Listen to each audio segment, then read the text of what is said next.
জয়গুরু। পরম প্রেমময় শ্রী শ্রী ঠাকুর অনুকূলচন্দ্রের জীবন অবলম্বনে পরেশ ভোরা রচিত মহাজীবন পর্ব 1। মনোমোহিনী দেবী কঞ্চি হাতেই বেরুলেন আজ। অনুকূলচন্দ্র কী একটা অন্যায় করেছে, ভীষণ রেগে গেছেন তিনি। তাকে শাসন করতেই হবে, কিন্তু পুত্রকে ধরতে পারছেন না কোনো মতেই। ছুটে চলেছে সে। একবার কোনো মতে ধরতে পারলে আর রক্ষে রাখবেন না, এমনি জেদ হয়েছে তাঁর। জ্যৈষ্ঠ মাসের ভরা দুপুর, পৃথিবী খাঁ খাঁ করছে রোদে। মনোমোহিনী এখনও ধরতে পারেননি পুত্রকে। চোখ মুখ লাল হয়ে উঠেছে রোদে ঝলসানিতে। ঘামে সর্বাঙ্গ ভিজে গেছে, ক্লান্ত হয়ে পড়েছেন। মায়ের অবস্থা দেখে অনুকূলচন্দ্রের মনে বড় কষ্ট হলো। সে দাঁড়ালো, মাকে ধরা দিল। প্রহারে কষ্ট হলেও ক্ষতি নেই, কিন্তু মার কষ্ট তার ভালো লাগে না। মার জন্যই তার জীবন। মনোমোহিনী পুত্রকে পেয়ে যথেচ্ছ প্রহার করলেন। শুধু আজ নয়, প্রতিদিনই মার কাছ থেকে সময়ে অসময়ে হয় ভৎসনা, নয় প্রহার তাকে সহ্য করতে হয়। কিন্তু কেন? অনেক সময় ভাবে অনুকূলচন্দ্র, কেন তার প্রতি মার এত কঠোর মনোভাব? কি করেছে সে? প্রশ্নের জবাব সে পায়নি। দাঁড়িয়ে দাঁড়িয়ে চোখের জল মুছেছে, কিন্তু প্রশ্নের জবাব সে কোনো মতেই ঠাহর করতে পারেনি। বয়স তার 8। একটু আধটু চিন্তা করবার শক্তি হয়েছে, কিন্তু ভেবে পায় না মা তাকে এত কঠোর শাসন করেন কেন। অনুকূলচন্দ্র মাঝে মাঝে ভাবে মাকে বুঝিয়ে বলতে পারলে বুঝি ভালো হতো, তাহলে তিনি অত রাগ করতেন না, তাকে অত ভৎসনা ও প্রহার করতেন না। কিন্তু পরক্ষণেই থেমে গেছে সে চিন্তা। ভয় হয়েছে মনে। বলতে গিয়ে যদি তিনি আরও অসন্তুষ্ট হয়ে পড়েন, তাহলে তো আর রক্ষে থাকবে না। আর বলতে পারেনি সে। পায়ে পায়ে চলে যায় পদ্মার পারে। একান্ত নির্জন স্থান, বিস্তৃত পদ্মা তার শ্রোতাবর্ত নিয়ে ছুটে চলেছে গর্জন করতে করতে। অদূরে বিশাল বনানী মিশে গেছে কোন নিঃশেষ নীলিমায়। চারিদিক নীরব নিস্তব্ধ। অনুকূলচন্দ্র একটা মাটির ঢিবির ওপর বসে ভাবতে থাকে মার কথা। কেমন একটা বেদনা অনুভব করতে থাকে মনে মনে, কিন্তু কোনো মীমাংসাই খুঁজে পায় না এই শাসনের হাত থেকে অব্যাহতি পাবে কি করে। অনুকূলচন্দ্র যখন চিন্তা করে কুলই পায় না, তখন পায়ে পায়ে চলে যায় ঠাকুর ঘরে। সেখানে গিয়ে প্রার্থনা জানায়। আশ্রয় নিয়ে শ্রী শ্রী হুজুর মহারাজের প্রতিকৃতি। মনোমোহিনী দেবী প্রতিদিনই তাঁর গুরুদেবের প্রতিকৃতির সামনে বসে ধ্যান করেন। অনুকূলচন্দ্র তা লক্ষ্য করেছে, আর তারও বিশ্বাস হয়েছে এই মহাপুরুষের কাছে কিছু বলতে পারলে আর কোনো কষ্ট থাকবে না, তার প্রশ্নের মীমাংসা হয়ে যাবে। অনুকূলচন্দ্র এসে জানায়, পরমপিতা, আমি কী দোষ করেছি যে মা আমাকে অমন করে মারে? আমার বড় কষ্ট হয়, তুমি বলে দাও আমি কী দোষ করেছি। চুপচাপ কাটে অনেকক্ষণ, তারপর বলতে থাকে অনুকূলচন্দ্র, পরমপিতা, তুমি দেখো মা যেন আমাকে আর না মারে। তুমি দেখো মার প্রহার আমি সহ্য করতে পারি না।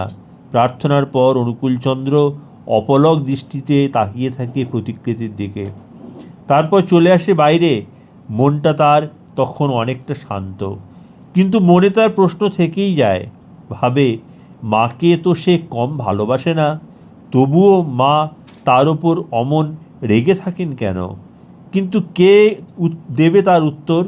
মনটা তার এই জন্যে প্রায়ই ভারাক্রান্ত হয়ে থাকে। পদ্মার দিকে ডিস্ট্রিক্ট বোর্ডের রাস্তা বরাবর চলে গেছে বাজিতপুরের দিকে। সেখানে স্টিমার ঘাট। স্টিমার এসে লাগে প্রতিদিন। প্রচুর লোকের আনাগোনা। এদিকটা খুবই শান্ত পরিবেশ। চারিদিকে ভাট বন, ঝোপ জঙ্গলে পরিপূর্ণ। বসতি খুবই কম, কয়েক ঘর ব্রাহ্মণ কায়স্থ, তাছাড়া আর সবই অন্যান্য বর্ণের লোক। গ্রামটাও খুবই ছোট। এতই বিরল বসতি যে কখনো সখনো মনে হয় এ গ্রামে লোকজন আছে কি না। দিনে দুপুরে চুরি ডাকাতি ও নরহত্যার ঘটনা প্রায় শোনা যায়। কখনো কখনো বাঘের গর্জনে বুক কেঁপে ওঠে। আরও যে কত রকম হিংস্র জন্তু আছে তা বলা যায় না। অতি নগণ্য গ্রাম, কোনো উন্নতিই নেই এ গ্রামে। 19 শতকের কোনো আলো হাওয়া এ গ্রামে কারো গায়ে এসে লেগেছে বলে মনে হয় না। যেমনি শিক্ষা দীক্ষা তেমনি তাদের মনোবৃত্তি।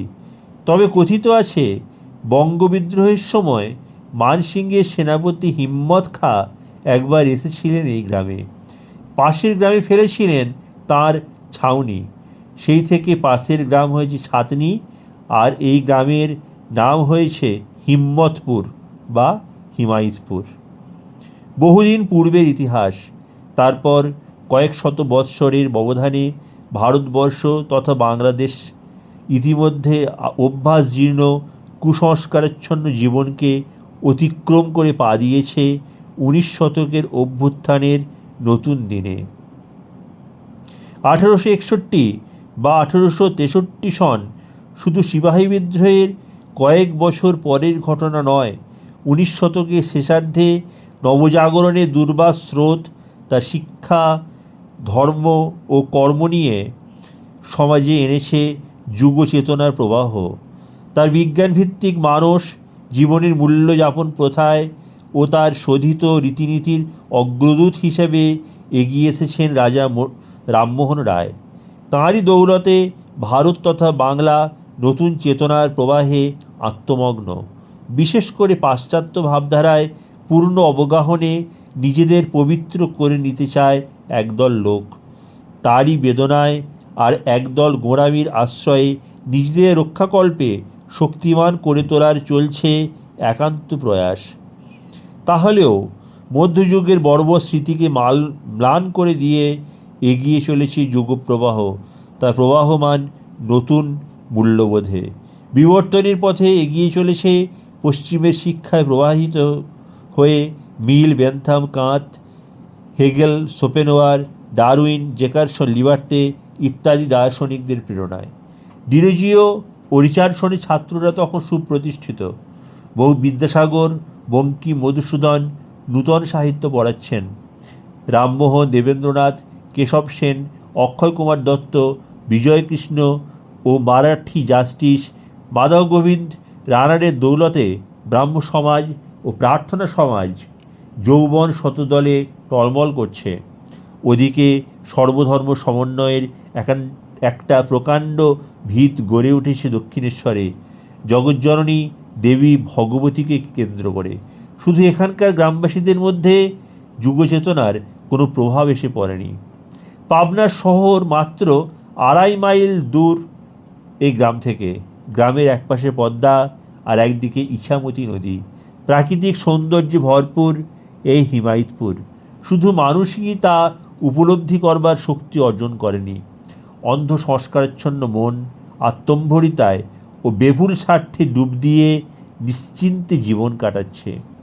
এই গ্রামে রামেন্দ্রনারায়ণ চৌধুরীর বাড়ি। রামেন্দ্রনারায়ণ পণ্ডিত লোক এবং সমাজ সংস্কারক। ইংরেজি, সংস্কৃত ও পার্সি ভাষা জানেন। শেষ বয়সে পুলিশের চাকুরি ছেড়ে কুচবিহার স্টেটের একটি বিভাগের ম্যানেজারি পদে নিযুক্ত হলেন। বেশ সচ্ছল অবস্থায় দিন কাটে তার। চতুর্থ সন্তান মনমোহিনীর বয়স তখন 9 বছর। তাকে বিয়ে দিলেন গুয়াখাড়া গ্রামে শিবচন্দ্র চক্রবর্তীর সঙ্গে। শিবচন্দ্রের তখন নবীন বয়স। ঠিকাদারি করে প্রচুর পয়সা উপার্জন করেছেন। রামেন্দ্রনারায়ণ জামাতাকে পেয়ে খুবই খুশি হলেন। 3 বছর কেটে গেছে। রামেন্দ্রনারায়ণ দেহত্যাগ করলেন একদিন। কৃষ্ণসুন্দরী কেঁদে আকুল হলেন। নিজেকে খুবই অসহায় বোধ করতে লাগলেন। কেউ নেই যে এই সময় তাঁর পাশে এসে দাঁড়ায়। একমাত্র ছেলে যোগেন্দ্রনারায়ণ, তাও সে নাবালক। অংশীদাররা বিষয় সম্পত্তি বঞ্চনা করে নেবার সুযোগ খুঁজছে। তিনি খুবই বিপদে পড়লেন। শিবচন্দ্র বুঝতে পারলেন কৃষ্ণসুন্দরীর বিপদ। ছুটে এসে বললেন, ভয় কি মা, আমি তো আছি। কৃষ্ণসুন্দরী জামাতাকে পেয়ে নিশ্চিন্ত হলেন। শিবচন্দ্র একদিন আদালত থেকে ফিরে এসে জানালেন, সব মামলায় আমরা জিতে গেছি মা, আর কোনো ভয় নেই। মস্ত বড় দুশ্চিন্তার হাত থেকে রেহাই পেলেন কৃষ্ণসুন্দরী। এতদিন পর জামাতাকে আশীর্বাদ করে বললেন, তবে আর গুয়াখাড়ায় থাকা কেন বাবা? মনোকে নিয়ে এখানে চলে এলেই তো রাধা মদনমোহনের ইচ্ছে পূর্ণ হয়। শিবচন্দ্র আপত্তি করলেন না। গুয়াখাড়ায় তাঁর তেমন কোনো আকর্ষণ নেই। অতি শৈশবেই বাবা ও মাকে হারিয়েছেন। তিনি কৃষ্ণসুন্দরীর প্রস্তাবে গুয়াখাড়া ত্যাগ করে একদিন চলে এলেন হিমায়তপুর গ্রামে। জয়গুরু।